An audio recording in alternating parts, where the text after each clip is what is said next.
the National Weather Service office in Fort Worth. The preceding signal was a test of the public warning system for weather radio station KEC56.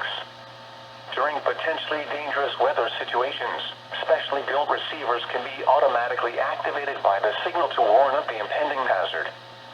Tests of the signal and receiver's performance are normally conducted by the National Weather Service each Wednesday between 10 a.m. and noon and between 6 and 8 p.m.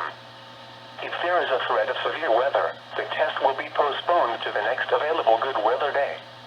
Reception of this broadcast, and especially the warning alarm tone, will vary at any given location. This variation, normally more noticeable at greater distances from the transmitter, can occur even though you are using a good quality receiver in good working order.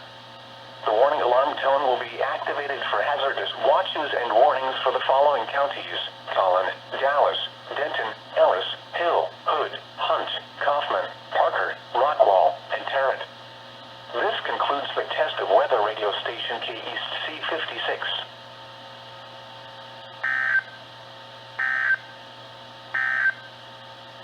The current